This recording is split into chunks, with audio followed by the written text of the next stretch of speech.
Necuvântătoare. Hai până înainte când faci picior. Frumos, unde ești, da? M-au plăcut? Mai facem. Chiar.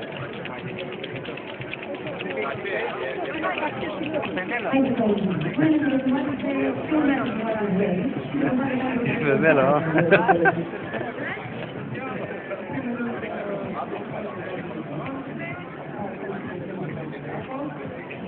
Da, să fim mai în spate, cum să spray pe voi. Ce mai în spate? Aici. Nu te stai aici, dar nu sta prea în față.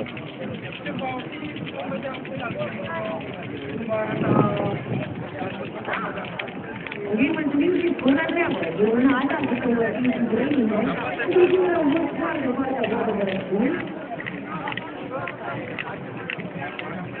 Wow, super, este frate, super! Băieții de la temat se ocupă cu treaba asta.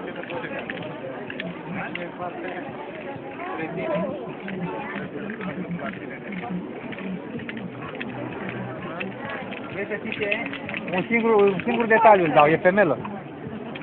Că are doar 4 pene. Nu știu dacă ai observat. Mai la A avut 5, dar una a fost rupă. Și de ce? A făcut-o cu coș. E găi! Că e oricum e asta și asta.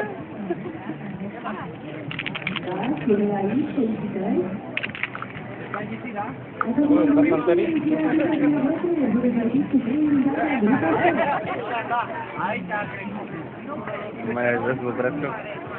A folosit ieri.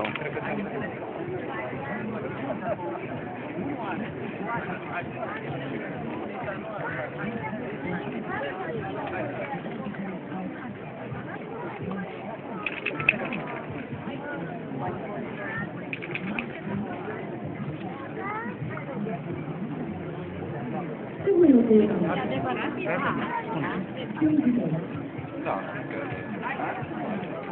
Cocor. Nu e cocor, e un fel de păun, ceva, un fel de păun, așa. Că e femelă. Mănâncă necuvântătoare, aia. N-are importanță.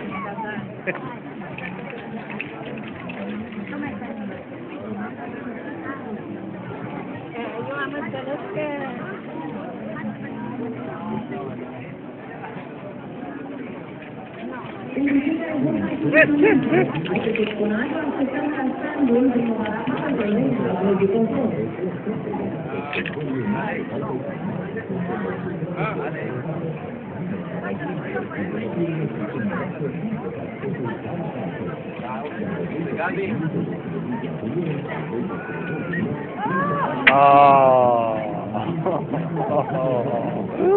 Ai rupt coada. I-a rupt o pană. I-ai rupt pana.